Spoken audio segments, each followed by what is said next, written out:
गरीब साध साध सब नेक हैं, आप अपनी ठोरे, जो सतलोक ले जाएंगे वो साधु कोई और।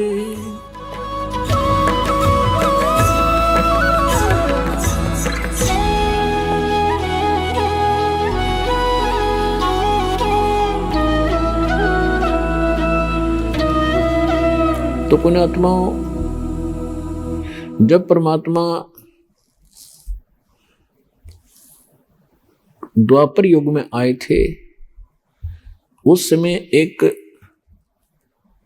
सुदर्शन नाम के एक वाल्मीकि थे, और परमात्मा को एक वाल्मीकि दंपत्ति जो निसंतान था, वो उसको उठा लाए थे। परमात्मा ने शिशु रूप धारण किया था और कमल के फूल पर वो विराजमान होते हैं। प्रत्येक युग में एक लीला वो ऐसी करते हैं। उस वाल्मीकि का नाम था भिक्षु, उसकी पत्नी का नाम था गोदावरी। और सुदर्शन के जो माता पिता थे, उन्होंने परमात्मा का नाम नहीं ग्रहण किया था। जब परमेश्वर द्वापर युग के अंदर एक लीला कर रहे थे, सुदर्शन को यह बात समझ में आ गई थी। सुदर्शन जी कौन थे? वो सुदर्शन वो थे, सुपथ सुदर्शन, जिन्हों के बारे में हम सुना करते थे कि पांडवों ने एक अश्वमेध यज्ञ किया था, उनका यज्ञ संपूर्ण नहीं हुआ था, और सुपच नाम के एक भगत ने, सुदर्शन सुपच ने वो यज्ञ पूर्ण की थी। तो वो सुपच सुदर्शन परमेश्वर कबीर जी के शिष्य थे, और परमात्मा कबीर जी ही उस अपने भगत की इज्जत रखने के लिए उसका रूप बना के पांडवों की यज्ञ में गए थे, और तब उनका शंख बजाया था। आज का जो विषय है, हम कुछ और विषय पर आपको सत्संग सुनाने जा रहे हैं, इसको विस्तार से नहीं बताएंगे। तो ऐसे भक्त थे वो।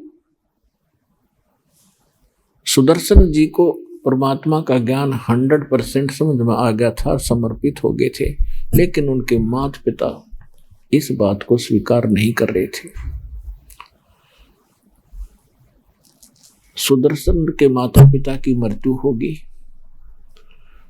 सुदर्शन को जब सतलोक जाने का समय आया तो परमात्मा ने पूछा, क्यों भक्त सतलोक जाना चाहते हो? कहने लगा, महाराज आपकी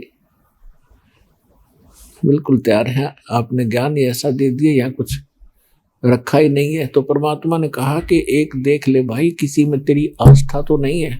तो उस समय सुदर्शन भक्त ने कहा, परमात्मा मेरी कोई आस्था नहीं है, आपने ज्ञान ऐसा दे दिया कि तो एक दिन छोड़ना पड़ेगा, चाहे लाख वर्ष जीवन रह ले तो भी एक दिन मृत्यु होगी। इस संसार में रखा क्या है? लेकिन मेरे मन में एक बात रह रह कर कुचेट रही है, मेरे को परेशान कर रही है कि मेरे माता पिता बहुत ही नेक आत्मा थे, और दुर्भाग्य उनका रहा कि वो भगवान को पहचान नहीं सके। आपने भी बहुत उनसे विनय करी दीक्षा लेने की, और मैंने भी जी तोड़ प्रयत्न किया अपने माता पिता से प्रार्थना करके नाम लेने की, परंतु उन्होंने दीक्षा ना दी। हे परमात्मा, मेरी एक हार्दिक इच्छा और प्रार्थना है कि उन पुण्यात्माओं को किसी जन्म में अवश्य ग्रहण करना, शरण में लेना दाता, जब उनका मनुष्य जीवन हुआ हो। मेरी यही एक तमन्ना है। परमात्मा ने सोचा कि अभी बच्चा कच्चा है, जहां आशा ता बासा हुई, माता पिता में ममता है, और ये पार नहीं हो सकता जब तक इच्छा आपकी रहेगी संसार की। ठीक है, भक्ति जो कर रहे हो ये आपका बैंक बैलेंस बन रहा है, इसमें कोई शक नहीं, बहुत पूंजी इकट्ठी हो रही है भक्ति धन की, लेकिन पार नहीं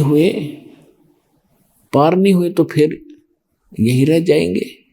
तो इस कमाई का करेंगे क्या? फिर कभी स्वर्ग में जाएंगे, राजा बन जाएंगे, कोरे कर्म बिगाड़ेंगे अपना कर्म फोड़ के, और फिर पृथ्वी पर ऐसे ही निर्धन बनकर घूम रहे होंगे।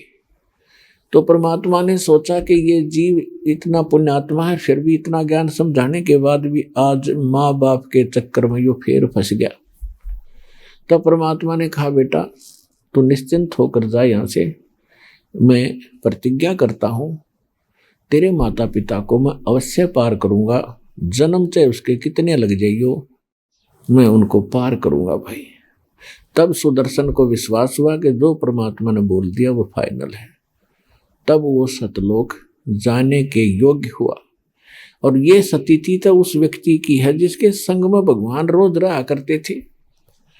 तो पुण्यात्मा उनको विश्वास इतना नहीं हो पा रहा था कि सचमुच गॉड है, परमात्मा है। तो दास का उद्देश्य ये है कि आपके हृदय में सबसे पहले ये जचा दूं कि कबीर इज गॉड। जब कबीर साहब परमात्मा है तो फिर बात ही खत्म है।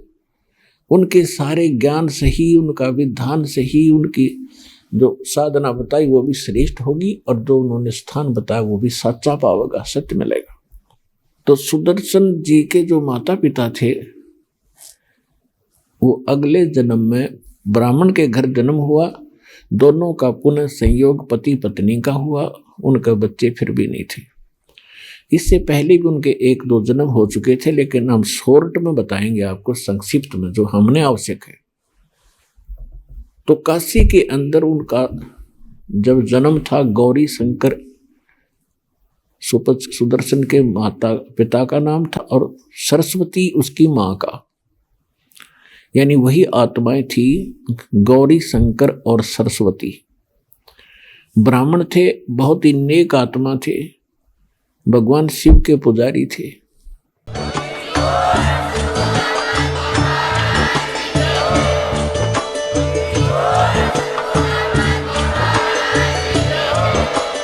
आप सुन रहे थे जगत गुरु तत्वदर्शी संत रामपाल जी महाराज जी के मंगल प्रवचन। अधिक जानकारी के लिए विजिट कीजिए हमारी वेबसाइट www.jagatgururampalji.org। संत रामपाल जी महाराज जी के शुभ आशीर्वाद से पूरे विश्व भर में 500 से भी ज्यादा नाम दीक्षा केंद्र हैं, जिन पर संत रामपाल जी महाराज जी द्वारा ऑनलाइन निशुल्क नाम दीक्षा दी जा रही है। अपने नजदीकी नाम दीक्षा केंद्र का पता करने के लिए संपर्क करें 8222880541।